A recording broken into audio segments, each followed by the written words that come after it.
This is the clue, the cue.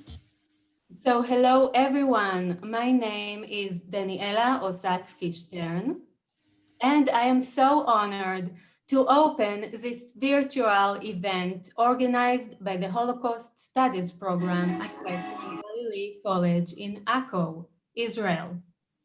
When the pandemic crisis had started about a year ago, we took a decision to continue our international activity by creating a global virtual community of Holocaust and genocide scholars.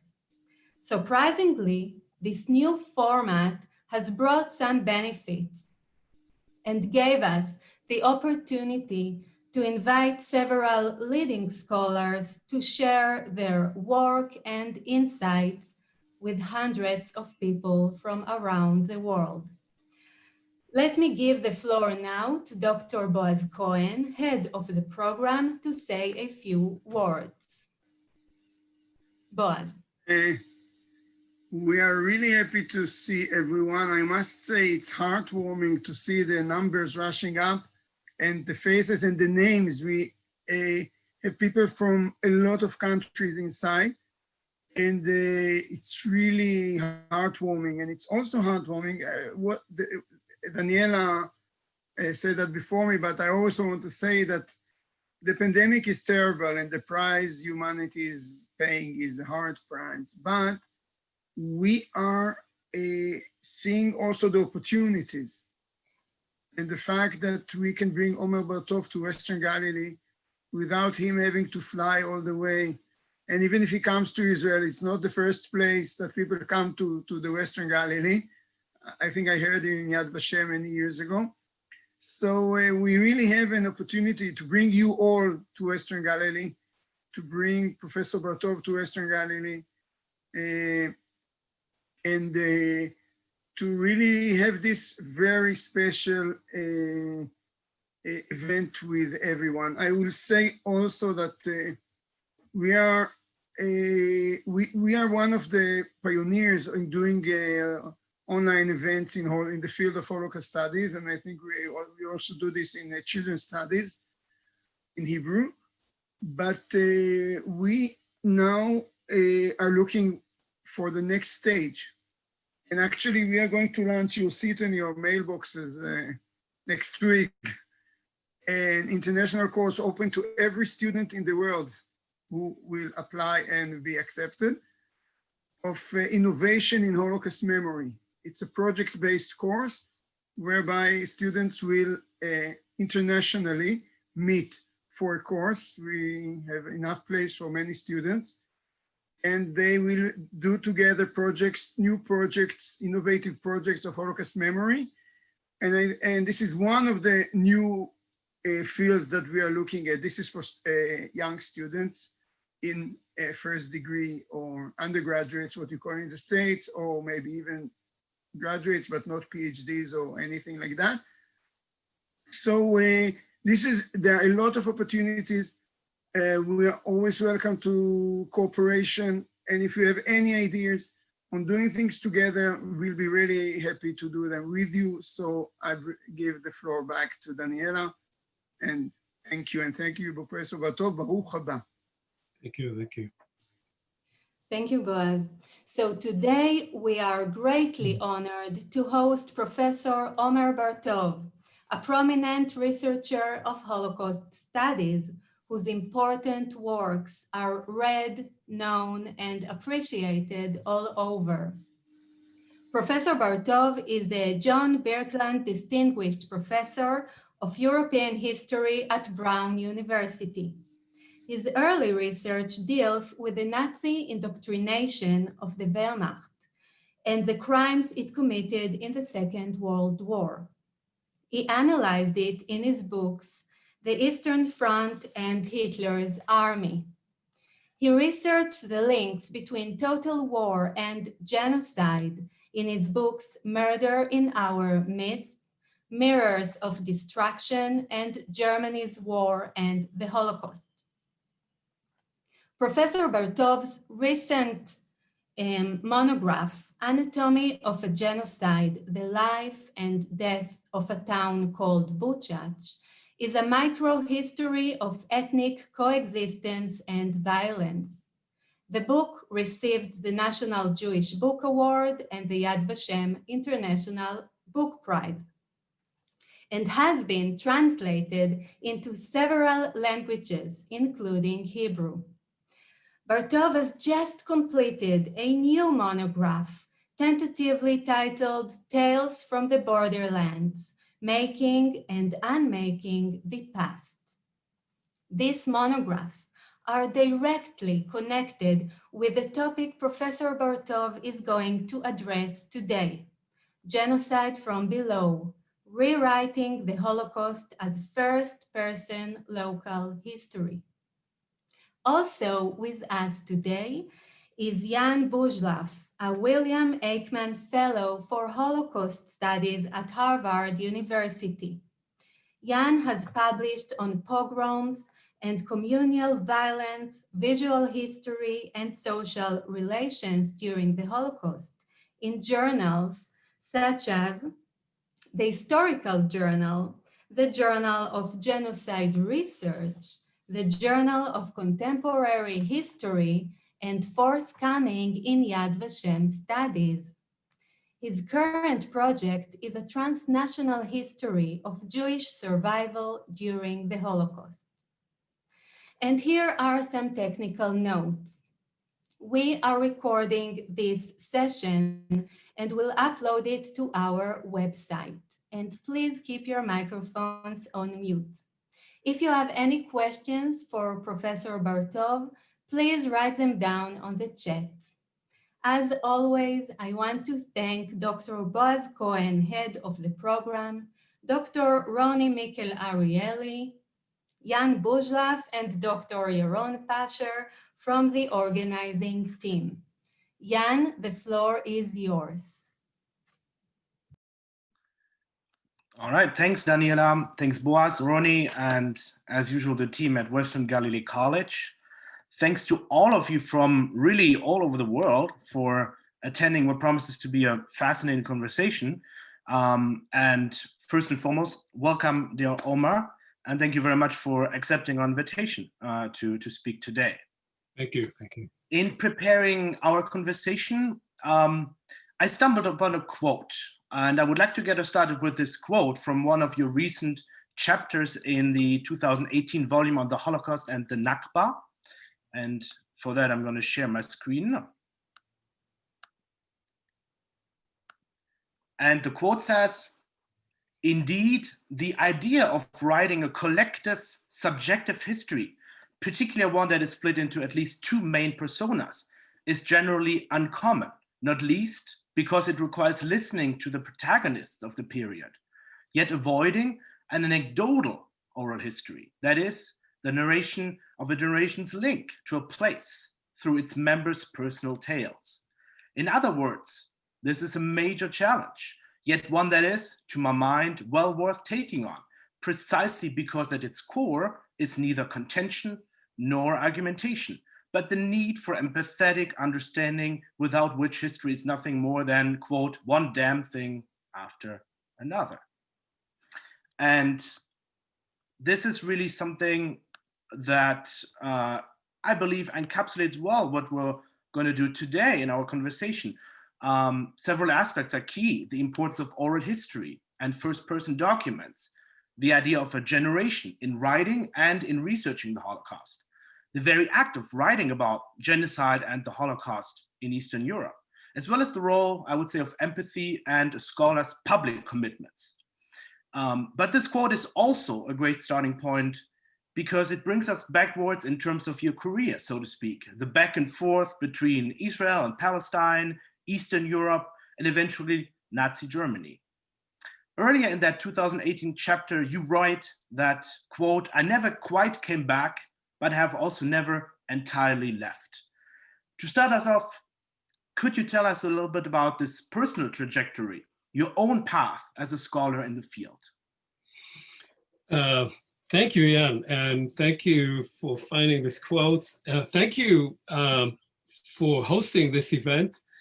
For all those engaged in this undertaking. I know it's a very complex undertaking to put something like this together. And thank you to all those who are listening and participating. My personal trajectory is I can talk about the personal, and I can talk about the personal academic. I'll speak more about the personal academic. You began by quoting this concept that, you know, once you leave, you never really come back. And I've become more and more interested in this question, not only personally, but also in terms of writing history. When you leave, you never come back, in the sense that the place that you have come to has become an alternative home. But in a sense, you're never home wherever you are. You have many homes, you have many places where you reside, but the act of leaving is one that cannot be reversed. It has its downsides, obviously. It also has several advantages, and one important advantage to my mind is that you can look at things differently. You can maintain both an intimate look into a place, into a history, into a connection, and at the same time, you can maintain a certain critical distance from it. So as we know, what you see from there, you don't see from here, and vice versa. Now, in terms of my more scholarly trajectory, I sort of want to stress 3 points, I think. I've been trying, you reach a certain age and you try to find logic in what you did over the previous decades, which you hadn't seen while you were doing it.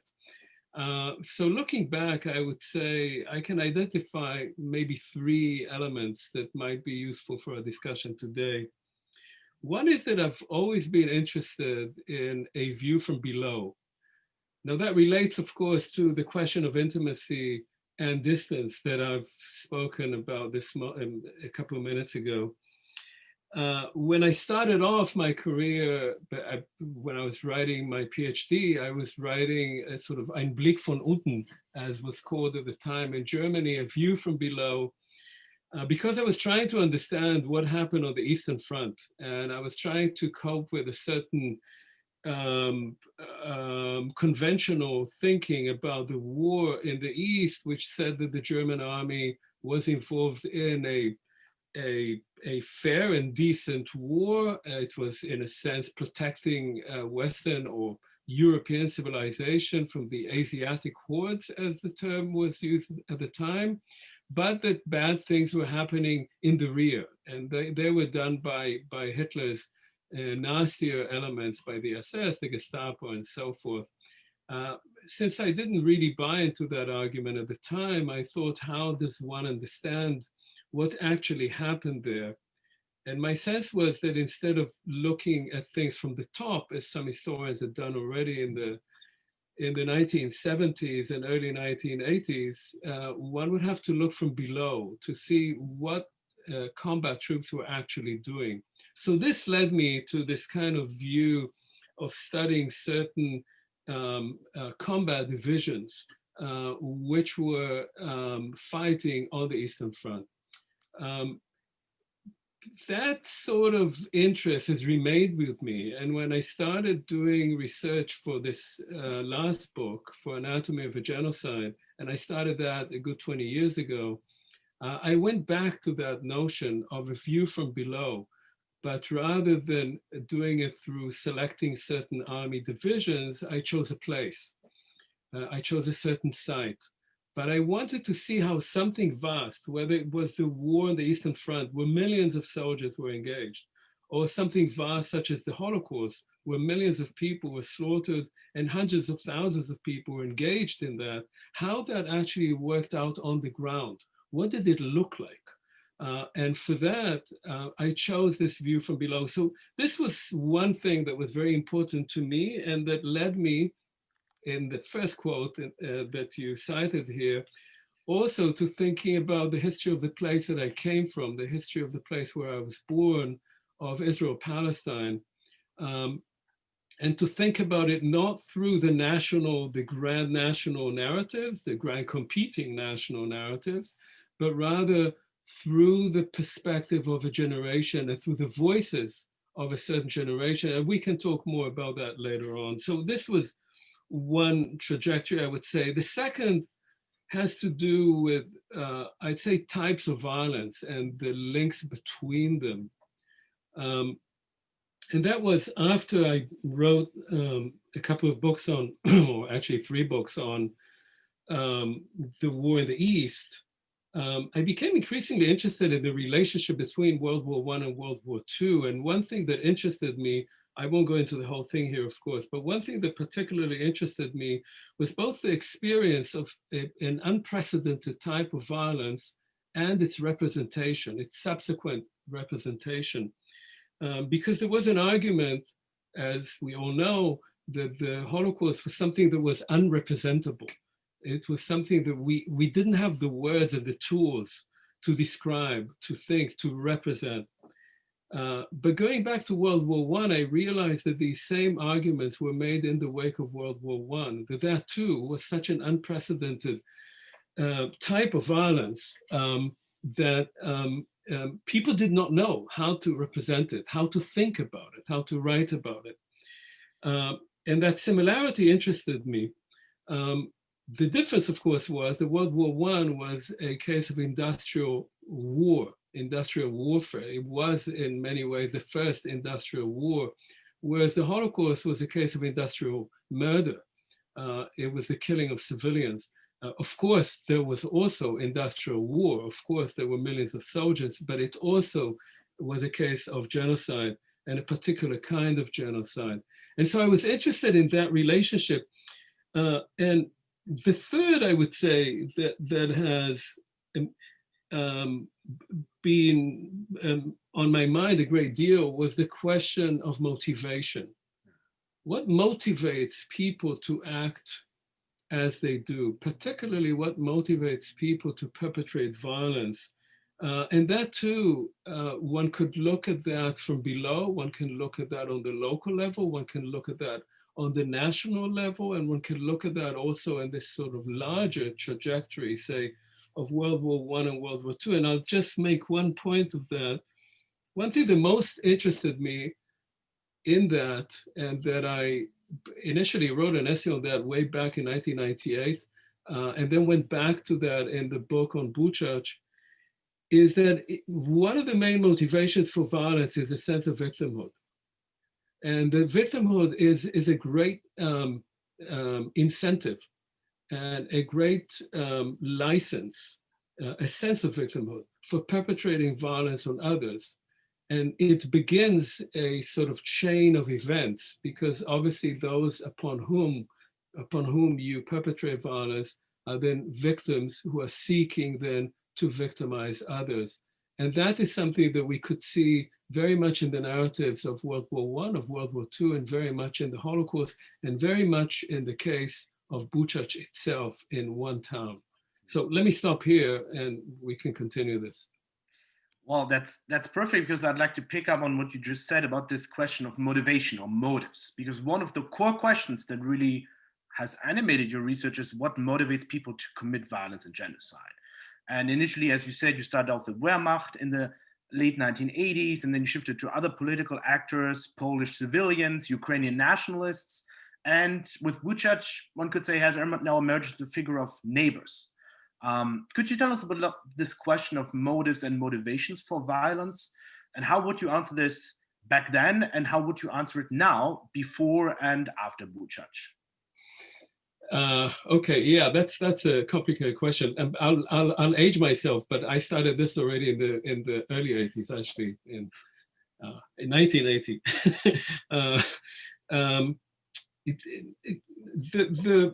the first question that I faced at the time, and it'll be interesting, I think, to ponder how that changed over time. At the time, when I was writing my dissertation, one argument that was very common was the argument of two American sociologists whose argument was that soldiers are mostly motivated by primary group links. That is, the people are motivated in war by their small group of people that they know and they owe allegiance to. It's both sort of comradeship, and it's a mechanism of survival. You have to be there for your friends or your comrades so that they be there for you. And that, I was a soldier in the War of 1973 in Israel. And at the time, that was not an uncommon line of thinking by scholars in Israel too. My experience in that war and my other experiences as a scholar reading about other wars militated against that. I didn't really believe that it was enough to explain that. And when I started looking at what happened in those combat units of the Wehrmacht on the Eastern Front, it turned out that this could certainly not have been a single motivation. Not that it was not important, but it was certainly not a single motivation. And the reason was that the casualties were so heavy. The manpower transition was so rapid that people often did not know their comrades. And so they had some other kind of motivation. And that motivation, to put it very sort of simply, was ideological. Not ideological in the sense that people were well versed in Nazi ideology, but rather that they had internalized certain images of themselves and of the enemy and of what they were engaged in, which was beyond their personal links to other people and beyond their personal fate. So this was, for me, a very important argument to make, particularly in Hitler's Army, in the second book that I wrote on this. But when I came to do the work on Buchach, and I'd say two other things, again, to simplify, came up. One regarding the perpetrators and one regarding the social dynamics of the place in which the genocide, this local version of the Holocaust, was happening. Regarding the perpetrators, there were about 20 security policemen in a town near Buchach, Chortkov, who were responsible for the Buchach-Chortkov area. And the responsibility was largely to kill all the Jews there. Within a period mostly between late summer and early fall 1942 and early summer 1943, these 20 men killed 60,000 Jews, the vast majority of the Jews in that area. Now, and not all these 20 men were even German. Some were German from Germany and some were ethnic Germans from Poland, Czechoslovakia, and Lithuania.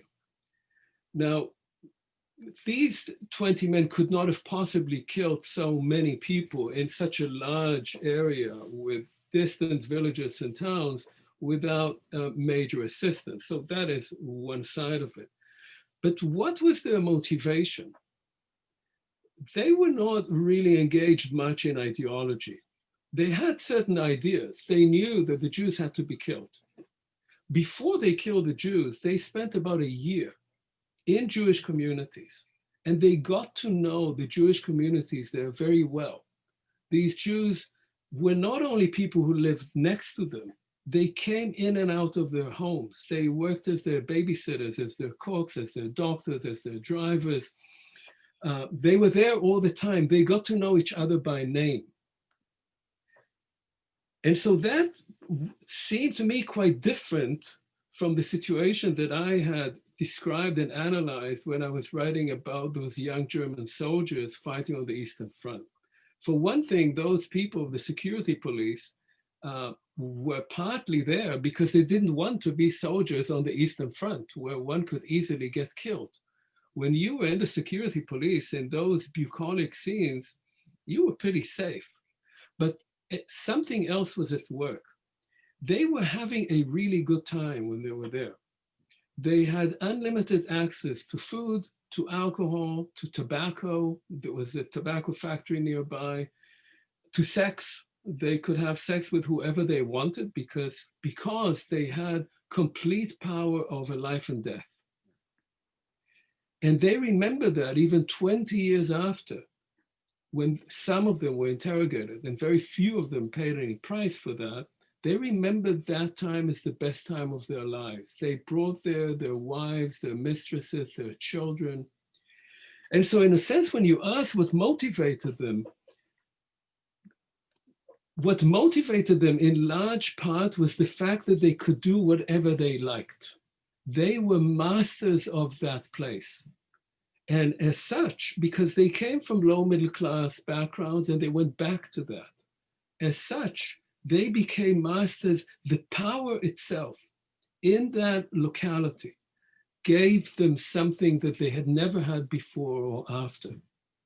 So to me, that was a very interesting perspective. And if you like, to an extent, a critique of what I'd done years earlier. The second has to do with your question on neighbors.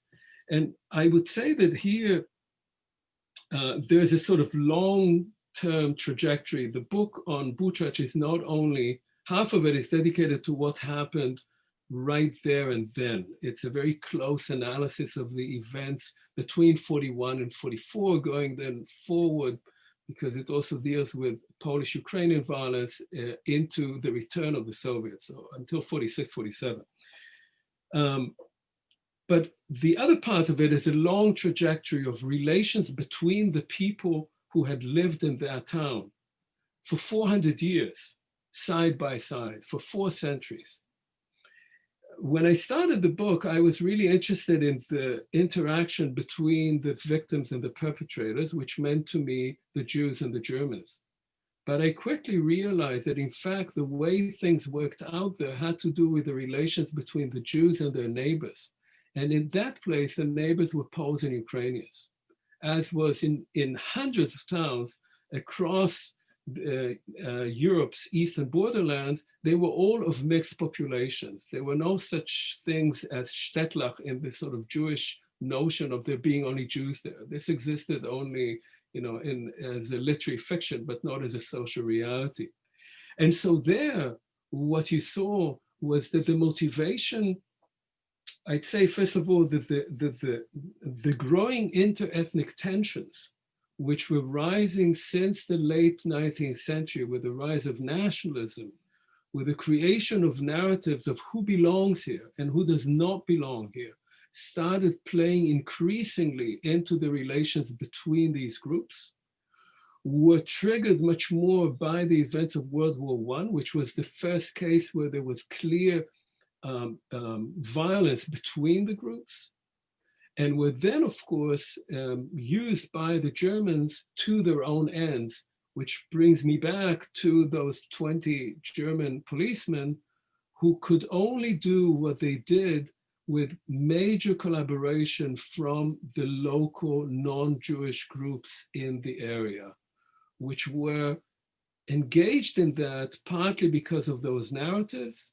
and partly because in those poor places, those relatively poor towns, social resentment, jealousy, seeking a better life often came as a result of participating in the elimination of another group.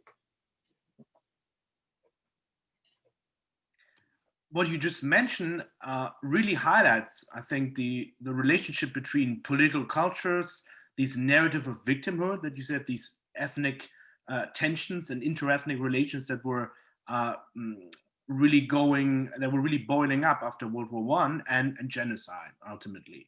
And I wonder, precisely in this context, a close focus on first-person accounts from World War I onward, so to speak, proves essential to put actual people back in the picture.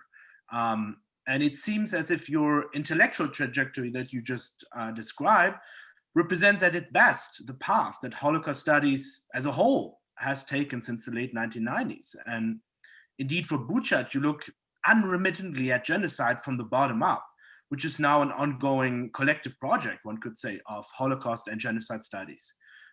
Please tell us more about this project from the beginning, and what were some of the challenges of this monumental effort to collect these personal first-person accounts and testimonies? So let me say first, it's something that interests me here that sort of connects between the previous question and this question, and that is that when you listen to the voices of the people who are there, from World War I into the aftermath of World War II and the Holocaust, often until today, because these sort of voices have remained, that have largely remained in their own ethnic national groups. The one thing that stands out is that everybody believed they were victims. And in many ways they were. So if you think about Ukrainians, the Ukrainian narrative was a narrative of victimhood. They were under the Polish boot during the interwar period. After World War I, they tried to gain independence in Eastern Galicia, West Ukraine, and they failed, and then they were ruled by the Poles, and the Poles suppressed any national sentiments among the Ukrainians. The Poles obviously saw themselves as victims because Poland was destroyed by the agreement between Hitler and Stalin. And so Poland disappears, and Poles have thought of that very much as an act of genocide, as the destruction of their state, of their national identity, or an attempt to do so. And they saw Ukrainians as collaborating in this effort. So they were victimized by Ukrainians and by Jews who they saw gaining benefit. As you remember, between 39 and 41, this area is under Soviet rule. And so there's a strong sense that the Jews and the Ukrainians have been collaborating in the dismantling of Poland. And that has particular elements in each locality, right? Of those specific people that we knew who now suddenly were lording it over us. And Jews, well, I don't have to get too deep into the sense of Jewish victimhood, but clearly there was a sense of Jewish victimhood in the 1930s, largely also because of Polish anti-Semitic policies, and then of course under Nazi rule. And it's not simply being victimized by the systems, by the regimes, but by your own neighbors. Now, one can speak about it in sort of general terms, but when you follow it in people's personal accounts, you get a much more intimate and pained and nuanced picture of the whole historical sequence. I recently published 3 diaries, extended diaries, because one problem, even in Anatomy of Genocide, that I had was that I couldn't give enough of each person. Although I tried to let them speak for themselves, I obviously had to limit the amount of space I gave them. Otherwise, the book would have been unreadable. But in this volume, Voices on War and Genocide, that I published in June, I took 3 diaries, extended diaries. So there are about 150 pages of each diary. 1 Ukrainian, 1 Polish, and 1 Jewish.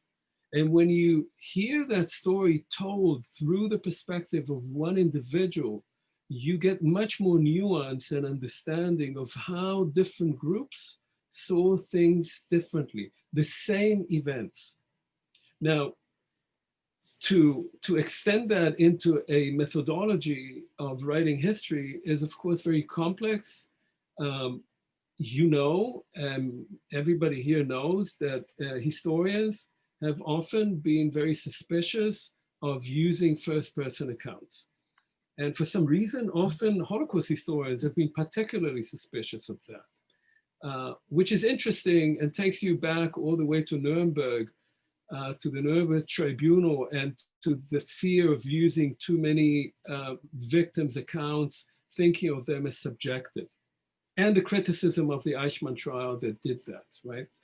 Historians have been very wary of that. And there are reasons for that. It's not a vacuous argument. There are reasons for that because these are subjective accounts, and these are often accounts given years later. So people may misremember things, may get names wrong, dates wrong, and so forth. On the other hand, leaving those accounts out, as I increasingly came to think, was historically or historiographically was indefensible. And it was indefensible first because the people who left those accounts often did not leave them, as we like to think, for their grandchildren. They left them for historians. They wanted historians to use their accounts to write the history of what happened. And we as historians have often left them out. In a sense, we betrayed them. We didn't listen to them. And it doesn't matter if we were Israeli historians or American historians or German historians. Secondly, and more specifically to the writing of history, those accounts give you what you cannot get from other accounts. And particularly when you're writing about genocide, if you use only official documentation, you're using the documents of the perpetrators. And it's not only morally problematic, it's historically problematic because there are things that perpetrators are not interested in, such as, how are the victims experiencing this event? So it gives you a very different perspective on those events. More than that, it also brings into history events for which there are no official documents at all. And for me, there was one example of that, and I'll just cite that because I think it's telling. In the book, I described quite briefly, because again, I didn't have enough space for everything. In the case of Buchach, Buchach was liberated for the first time or taken over by the Red Army, depending on whose perspective you are taking, because the Ukrainians did not think they were liberated by the Soviets, only the Jews did. Buchach was taken over by the Red Army in March 1944. But then the Wehrmacht returned 2 weeks later because the Red Army made a tactical retreat. For the Red Army, it was a very small thing to do. For the Jews who came out of hiding, and there were about 800 of them who came out of hiding, that was a disaster. And so of the 800 Jews who came out of hiding in March 1944, by the time the Red Army returned in July 1944, almost all of them were dead. Almost all of them were killed. But what happens between March and July 1944 is that there are still hundreds of Jews hiding in the forest. They're in labor camps, they're in hiding, they're in villages, and they're totally desperate. They hear that there is one German army officer who came to a town nearby called Tłuste, now it's called Tovce, and that German army officer had declared that he is going to protect the Jews. Now he's not protecting the Jews from the Gestapo, because the Gestapo and the security police have packed their bags and left because it's now dangerous there. They don't want to be where it's dangerous. He's protecting them from local violence, mostly Ukrainian Polish peasants who are attacking Jews. And he says he's going to protect them. And those Jews the rumor spreads around the forest, and about 600 Jews end up in Tłuste and are protected by this officer. Now, we don't know the name of this officer, and he stays there until a couple of hours before the Red Army rolls in. But we would not have known anything about this had we only used German documents, and we would not have had Jewish testimonies of that had that German officer not saved them, because most of them would have died. And so here we have a case that only these kind of testimonies bring back from oblivion and tell us something about events in that area at that time that simply did not make it into history. Yeah, I think that's a really important aspect in both this extension in time, as you said, with these personal accounts dating back to World War I, and a close focus on these first-person testimonies that somehow we would not know of, many details that actually happened on a local scale.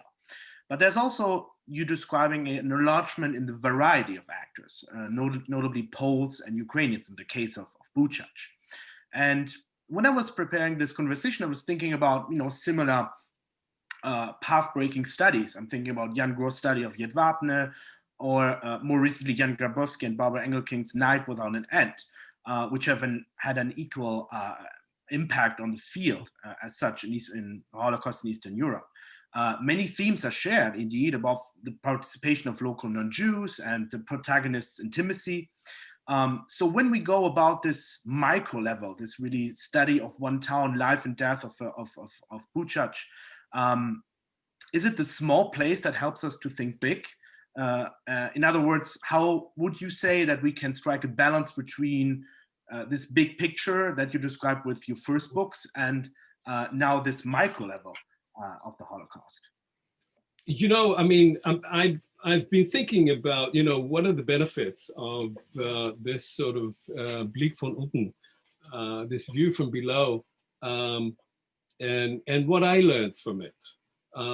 And I have to say that some of what I learned from it I did not expect.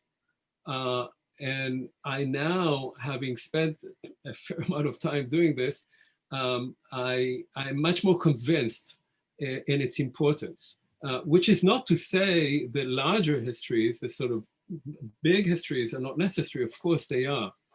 But I think that this kind of history from below tells you, to the extent that it's representative, and I would argue that the case of Buchach as the case of Jedwabne, possibly the case of Buchach is more representative than the case of Jedwabne for reasons we can talk about, but the case of these towns is representative of a vast number of cases in the Holocaust. And when you think about the fact that about half of the victims of the Holocaust were not killed in extermination camps. And even large numbers of those who were killed in extermination camps were first living in such towns in Buchach before they were deported, then it tells you something about the Holocaust that we did not think about until recently. So one thing I would say, the most obvious thing, is that, and the Israeli listeners here, so they're even more attuned to that, I think, is that the argument of the uniqueness of the Holocaust, which is one that has been going on for a long time, whatever we say about the unique aspects of the Holocaust, which are, I would argue, the invention and use of extermination camps, of that kind of industrial killing, as I myself called it once, or industrial murder, that is only part of the event. And another part of the event is communal violence. And that communal violence, that kind of genocide, is comparable to many other cases of genocide. When I started thinking about this project, it was in the 1990s. And that was just when both the mass killing in Bosnia occurred and the genocide in Rwanda. And those were very intimate one-on-one, neighbor-on-neighbor killings. And that is very much what happens in hundreds of towns such as Buchach, including Buchach itself. So I'd say that's one thing that is very important to understand. There are a whole array of other issues that are seen in a different light. And I'll mention just a few for the sake of brevity. First, you know, in Germany, there were a lot of debates. I was part of that when I was more clearly identified as a German historian, around who knew, you know, did we know about it? Because the Jews were taken nach Osten, they were taken to the East, and then people didn't know and didn't want to ask.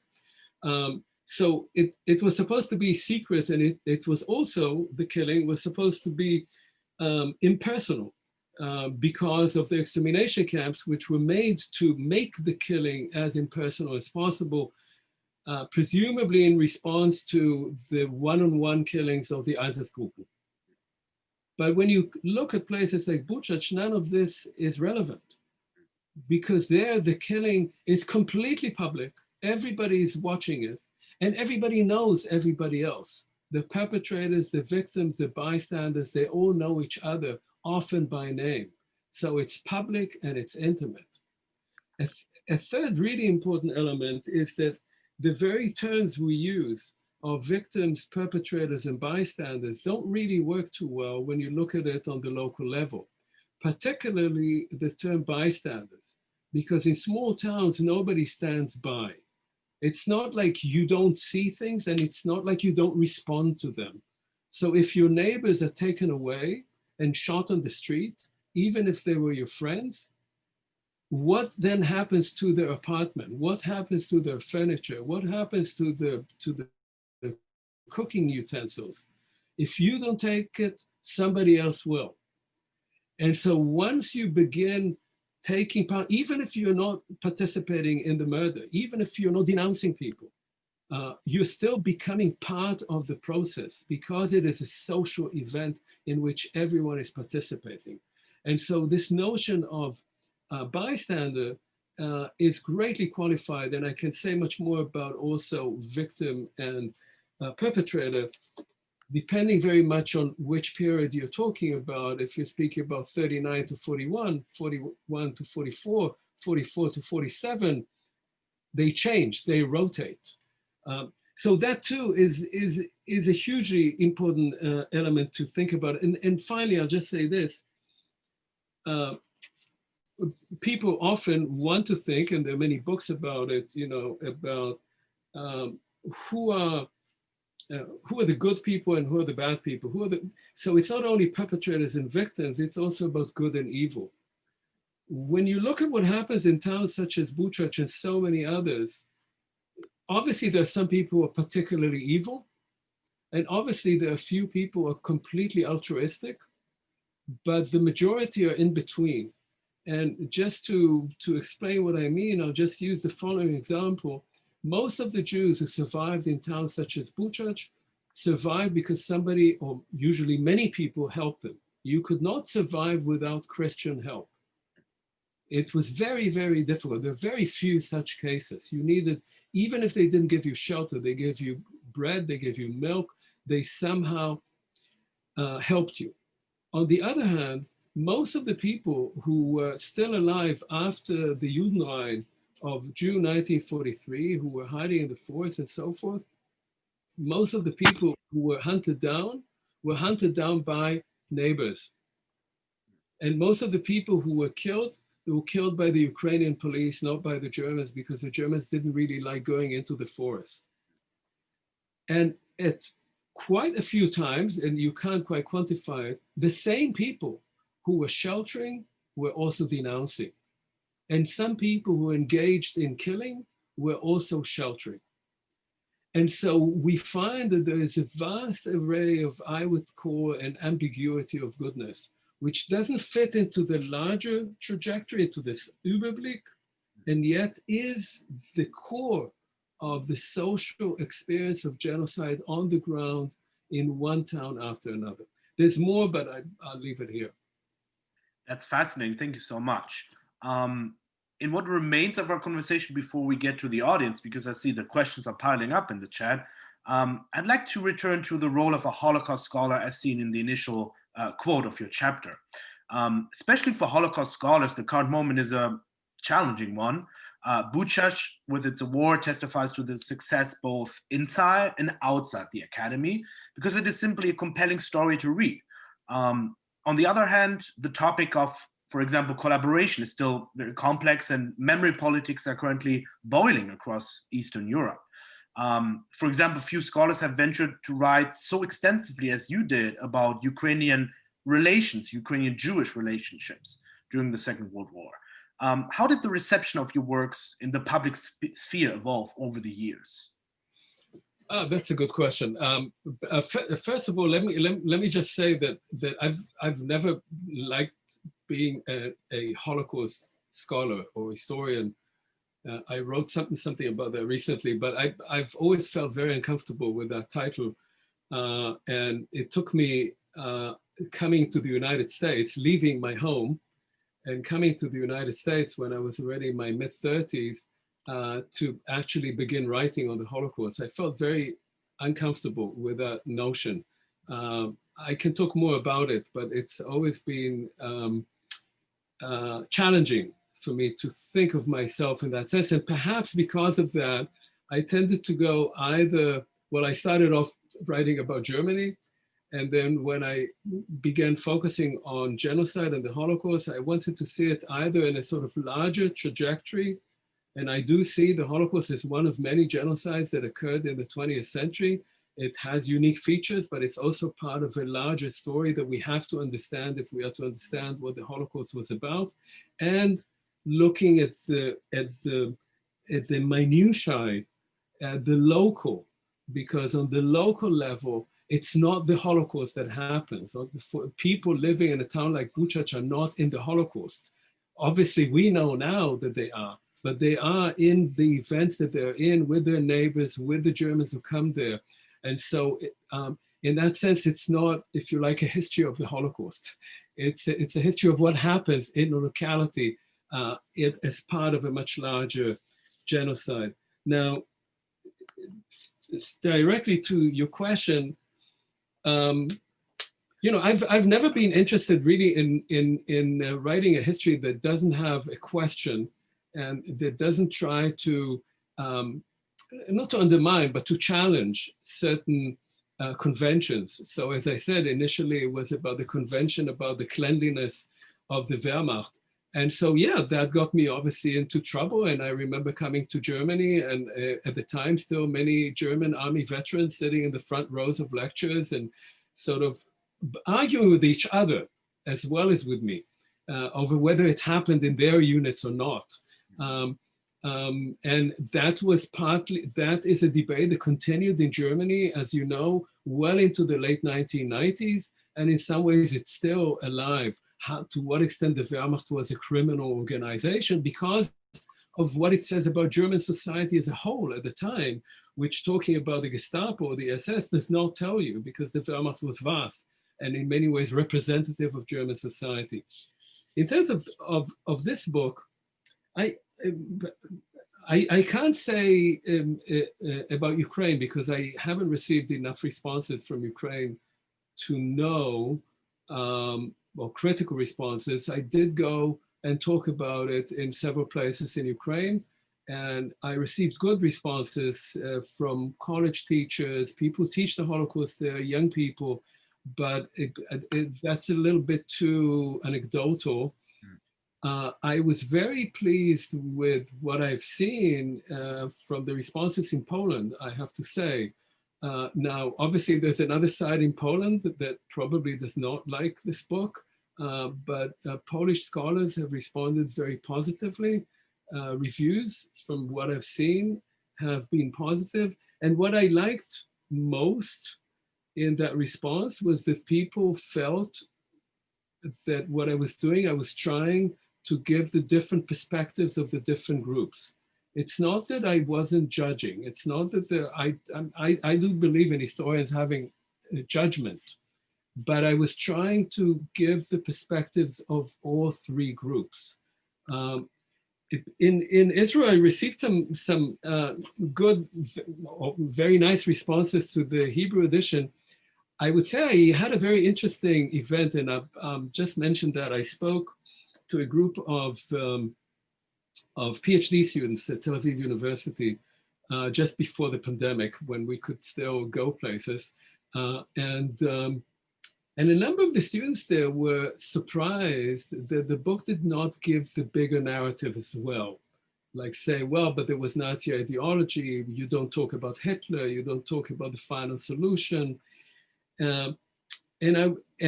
And I felt that some people were a bit uncomfortable with the fact that I was also speaking about the sense of victimhood by Poles, by Ukrainians, the suffering of Poles and Ukrainians, the mutual killing that was going on there that is usually not mentioned in books that deal with the Holocaust, the violence between Poles and Ukrainians, the ethnic cleansing of that area by Ukrainian nationalists.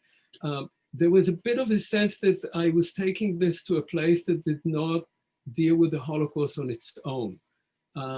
So I think there's still some room to expand that within Israeli historiography, obviously in Ukrainian historiography as well. But by and large, I must say, I had good responses. And finally, you mentioned the book that was just published in June, of this year about the Voices on War and Genocide. Could you tell us a little bit more about your current project? Well, I just finished a book, as was mentioned, right? That hopefully will come out in I don't know, in a year or so. I don't know exactly what the schedule is, which I call Tales from the Borderlands: Making and Unmaking the Past. And it's in many ways, that book is everything that I decided not to tell in Anatomy of a Genocide. As I was writing Anatomy of a Genocide, I realized that the book was really about that. It was leading toward what happens in World War II. But there was so much more that had to be understood and told about Europe's borderlands, and particularly sort of Galician story with Bucic as representative. And I also kept thinking about first-person history, both as regards the book that I just finished, and as it appeared in Anatomy, and in thinking about the book I want to write about Israel-Palestine. And so the book that I wrote is a book of legends, of stories, of personal accounts, and it's based on the notion of three trajectories. One is where did we come from? What people say about how they came to a place, which takes us back to leaving and not leaving, home and not home. How did we come there? What became of us? How we transformed over time in the place that we were at? And where did we go? Where did we go is where did the people from the borderlands go to and what they became? And the last part of that book, I tell my own family's history through stories that I have from my mother. And it's, in a sense, a personal history, but not of me at all, it's before my birth, but a personal history of a family and its transition from Eastern Europe to the Middle East, to Palestine that becomes then Israel. So it's, in a way, part one of what will become part two, Anatomy of a Genocide. All right, that sounds fascinating. We can't wait to put our hands on that. All right, with that, I will pass on to Ronnie, who will ask the first question. Thank you so much, Professor Bartov, and thank you, Jan, for this fascinating conversation. We have a lot of questions from the audience. But before we'll turn to the questions, I would like to give the floor to Professor Shimon Redlich, who asked to make a comment. Shimon?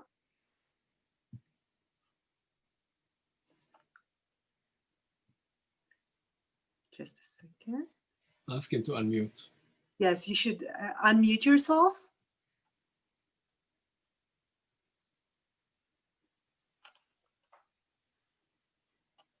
Wait. Yes. Now, 1, 2, 3. Perfect. It's not easy for us, the older generation. Anyhow, so of course, I know about Omer Bartov's work from the very beginning, and we shared many discussions. I would like to point out, actually, it connects to the last few sentences that we heard from Omer Bartov, that the beginnings of his project was connected also with his family history. But of course, later on, he became a pure historian. I would like to point out first that in my book, Together and Apart in Brzezany, Poles, Jews and Ukrainians, 1990-1945, I did more or less, maybe I would think less, not more, less than what Omer did later on. But I would like to point out the reasons why I started doing it, which I think for a historian and the general public is not less interesting than for only professional historians. I wanted to revive my hometown. And that was the main reason for my dealings with what happened in Zhezhany. But I wanted to do it not from a Jewish point of view, but from a more or less different angles in a very similar way, Poles, Jews, and Ukrainians. But the main reason was very personal, that it later on developed into history of that place. That's what really happened. And one good acquaintance of mine, a Polish sociologist, wrote about it, that probably I wanted to recreate my childhood and my scant memories through the history of that town. That's what I wanted to add. Can I jump in? Yes, sure. So first, I just want to say Shimon is a dear friend and has indeed followed this project from the very beginning, or even before its beginning, and has also read lengthy drafts of chapters that were then greatly diminished in size. So he's, and his own book was a very important model for me. So I must first of all say that, yes, one of my motivations for writing about Buchach was also, and for choosing Buchach in particular, was my mother, who, as those who've read the book know, was born there, raised there, but left in 1935, so she was not there during the Holocaust. And unlike Shimon, of course, I was born after the war, so I had no personal experience of that town and came there for the first time only in 2003. I want to say one thing that I do mention in the book and that is still in my mind and that I keep thinking about. You know, one other great text on Buchach, the greatest text on Buchach, was written by Shmuel Yosef Agnon, by Shai Agnon, Irum Loa. And even Agnon lovers, not all of them have read Irum Loa because it's a vast tome, it's a posthumous tome, but it is a book that is his attempt to recreate Buchach. And when he was asked why he was spending so many years writing this book, he said, Boneh ani ir, I am building a city. He was recreating Buchach in his writing that he knew and lamented had been destroyed. But as Shimon said, the Buchach he was building was Jewish Buchach. There are very few non-Jews in there. There's a few aristocrats, a pan here and a pani there, but that's about it. And so in that sense, very much like Shimon, I also wanted in my way to give life to that town, to bring that life back to it, but to remember it as a town that was a town in which Poles, Jews, and Ukrainians had lived together since the 1500s and had created a culture, a civilization that was interdependent. It's not that they always liked each other or were always living harmoniously, but that was the world they knew. And that world is gone and nobody remembers it. So part of the book on Buchach and the book that I finished now, in fact, is to give life back to that world that has really disappeared. So thank you, Shimon. Thank you so much. So I will leave us with motivations, but with the motivations of the Buchach people. And we have a question from Amber Nickel. Can you expand on how the motivations of neighbors may have differed? For example, for ethnic Germans, the motivations for widespread collaboration would have differed from Germans in Germany, but also from their Ukrainian and Polish neighbors. How were ethnic German motivations both unique from and similar to that of their other non-Jewish neighbors? Yeah, that's a great question. Sorry. That's a great question. Let me try to briefly respond to it in this way. It's very important where you were. In a town like Buchach, first of all, there were very few ethnic Germans. There were some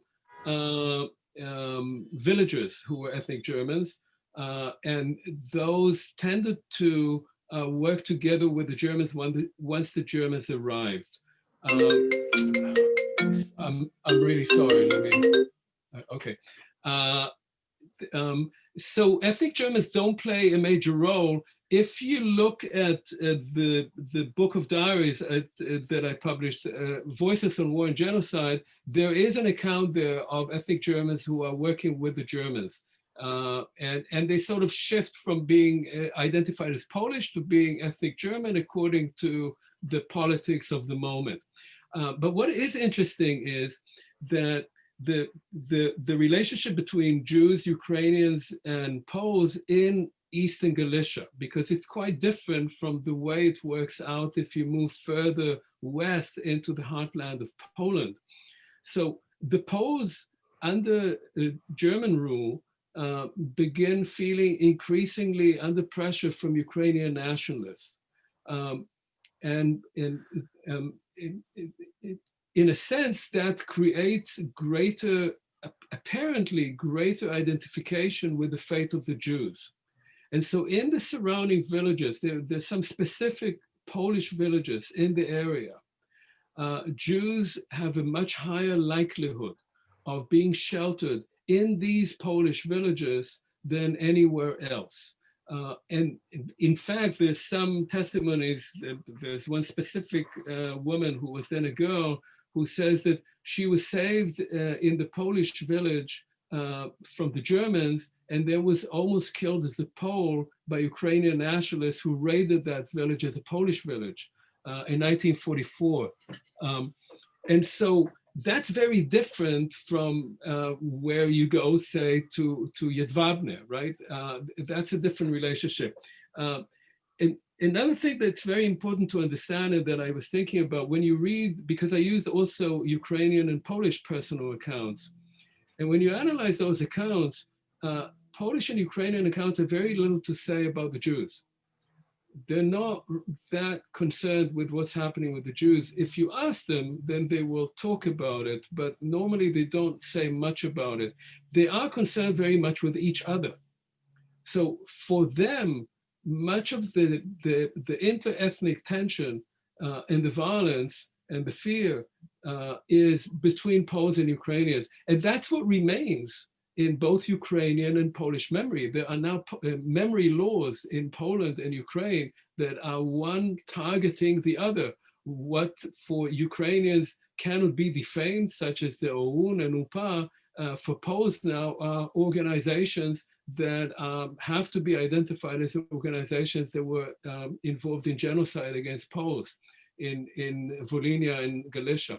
And so it's very context specific. And that's why I think it's important to look at the local or regional sites in order to understand the differences from one place to another. All right, then we have a variety of questions of the use of first-person documents, about the skepticism and distrust that they still enjoy, so to speak, among historians, and then about the Yitzhak book. Could you comment on the use and value of these Yitzhak books in developing this type of micro-history? Yes, so first of all, I'll say again just about testimonies, personal accounts, first-person accounts. My own view on using them, I mean, I wrote an article that tried to talk about it. I don't talk about it in the book because I wanted the book to give the story and not have the historiographical debates. But my own view is that they're best used when you do a local study. And when you do a local study, the most important thing is to have a critical mass of materials, and to use, as in a way I did already in my dissertation when I chose 3 army divisions and got all the documents I could find on them, to do the same here, to get all the materials you can. So not only personal accounts, and not only one type of personal accounts, all types of personal accounts that you can get your hands on, and all official documentation that you can get your hand on. Because then you can actually try and do a sort of 3-dimensional account. You can see things from different angles. And seeing them from different angles means that you have to concede that there is no clear absolute truth, that something is absolutely correct and the other is absolutely wrong. Because the event was perceived, experienced, and remembered differently by different people. And the event itself is an amalgam of all these perceptions. And trying to privilege one over the other, it is really excluding part of the experience and the memory of that event. So in that sense, I think that obviously you can and should use all documentation, and you have to look at personal accounts, testimonies, as one type of documentation. They are as good as other documents. They have different problems. They have also different benefits. But now I forgot what the original question was. Having said that, what the use of Yitzhak books? Yes, right. So look, I mean, I certainly used the Buchach Iskobuch. It's a particularly valuable one. I would say that there are different kinds of memorial books. Some are better than others. This one is a very important volume. It's written also, the historians wrote for it. The accounts, the personal accounts in it are personal accounts that you will find also in archives, although they have been censored a little bit, which is quite interesting. So say instances of Jewish collaboration have been in some places censored out, deleted from the published accounts in that book, but you can easily, if you get to the originals, you will find that. So it's very useful, but you cannot use only that. Clearly not. And in many ways, memorial books are themselves part of the history. They are not only a collection of documents, they are also how the community wants the town to be remembered. And so they're important in what they have, they're important in what they don't have, what they don't tell, and they're important in the manner in which they tell it. But I don't think that you should certainly use them if you're writing a local history.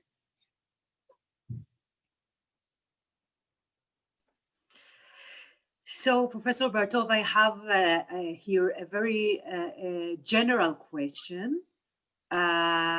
We have a huge literature about the Holocaust. Where do we go from here? What are the areas of Holocaust studies that need more attention, areas that we need to address over the next decade or two? Yeah, you know, that's a question that we always ask every few years. We ask that question. That it's true. There is a very large, you know, literature on the Holocaust now. It's interesting to me because we tend to think that people started writing about the Holocaust right after the event, and that's of course not true. Much of the valuable literature on the Holocaust started being writing only, with a few exceptions, a few notable exceptions, in the 1980s and 90s. So a lot of it is actually quite recent. And there's a whole new crop of literature that, as was mentioned before by Jan, coming out in Poland, coming out in Germany, of course, in the United States, in Britain.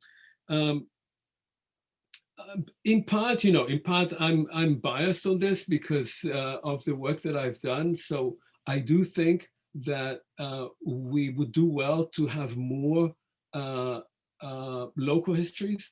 I think it would be very helpful to have more of those. They're very time consuming. They are challenging. on multiple levels of finding the information, of using multiple languages. They're psychologically challenging because you, as a historian, you have to deal with very painful accounts, and not everyone can or should do it. But I think that they're very important in understanding the nature of the event itself, and often in demystifying or demythologizing certain sort of axioms, certain conventional views that we have. So that, I think that's one part. The second, I think, is the exact opposite of that. I think that there is room to writing the Holocaust into history, not as a self-standing event, but as an event that is part of a much larger story. Now, which larger story that is, different people will see it differently. It is certainly part of a larger story of genocide and of inter-ethnic violence and of nationalism. It is also a part of a larger story of Eastern European history or of German history. And so in a sense, to my mind, we have to now, people talk about decolonizing European history. I think it is important to see the Holocaust at least as part of a larger story of violence. I have become interested in another aspect of it, and I'll just make this point, and that's the essay that I think Jan was referring to at the beginning of our conversation. I've become interested in the Holocaust also as part of a history of displacement, and particularly a particular kind of displacement. So the essay that he cited really talks about a decade between 1939 and 1949. People don't usually think of the Holocaust in that context, and that's the one that interests me. It's the context between the beginning of the war against the Jews, if you like to use Davidovich's term, and it ends in the aftermath of the war of 1948 in Palestine. It is the displacement of the Jews, and it is the displacement of the Palestinians. And that context is one which is not only connected in time, it's not only happening at a time, there are of course many other cases such as in India. It's not only a matter of time, it's also a matter of personal connections. It's people who come from one place to another place. It's two separate historiographies that are almost never written together. There is a historiography of Eastern Poland, of Eastern Europe. There's a historiography of the Holocaust. That's on one side. There's a historiography of Zionism, of Palestine, of Israel on the other hand. In fact, that's where they meet. And to my mind, that context is a context that still needs to be grappled with. All right, we have time for one more question. And this question comes from Professor Gabriel Finder, friend of the program as well. And he asked, when we look for synonyms for the terms Holocaust or Shoah, we use terms like the Nazi genocide of Jews. But in light of your own work, this last term seems too narrow. Even Nazi and Nazi-initiated genocide of the Jews, it seems too narrow. Are we talking about the Nazi and pan-European genocide of the Jews? Yeah, thank you. That's also one of those complicated issues. First of all, I think in the book, I rarely use the word Holocaust or Shoah in the Hebrew translation. I'm not a big fan of the term. I use it because we have to use some term, but when I write, because I see it as a genocide, I call it a genocide. The naming of the Holocaust is, there's a history of the naming of the case. In Germany, it was called for a long time just Judenvernichtung, and Germans took up the term Holocaust because of the miniseries from NBC. This is really when the Germans started using the term. In France, it was called Genocide until Lanzmann made his film Shoah, and since then in France, it's called Shoah. And in Israel, it's been Shoah, but also Churban and Chuben. you know, and the Nazi genocide of the Jews, first of all, it's not the Nazi genocide of the Jews, and I rarely use the word Nazi. I mean, it's the German genocide of the Jews. There were Nazis, of course, who were involved, but many of the people who were doing the killing or organizing the whole thing were not necessarily even party members. Certainly not the fellows in Chortkov who were killing 60,000 people in that region. And so it's German. But I think in a sense, what you could say is you could go back to the beginning, to Hilberg, and you can say it's the destruction of European Jewry. And in that undertaking of the destruction of European Jewry, large numbers of Germans and non-Germans are engaged. They're engaged differently in different places. And without Germany, without the Third Reich taking that as a major project, it would not have looked like that. There would have been anti-Jewish violence, but it would not have had this organized genocidal dimension. But at the same time, the way it happened in different places depended very much on the place in which it happened and on the people who were there. And so it is a European event, which is led by Nazi Germany or by the Third Reich. That's the way I would think about it. And it is a genocide that some people call the Holocaust or the Shoah or whatever term is cultural specific to them.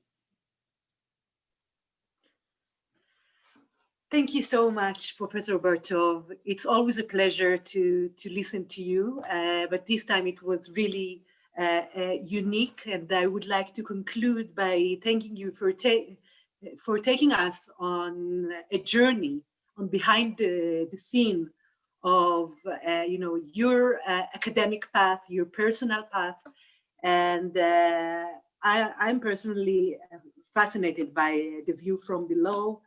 And so I wanted to thank you for your openness and for coming. And I would like to also, of course, thank Jan for taking over the conversation, and to thank all of the people here who join us, and of course, Dr. Daniela Utzerki-Stern and Dr. Boaz Cohen, and our team at the Western Galilee College.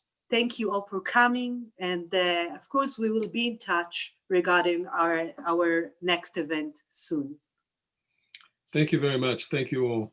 Thank you very much. And stay tuned for the next events. Thank you, everyone. Thank you, Professor. Bye-bye. Thank you. Thank you. Bye-bye. Bye.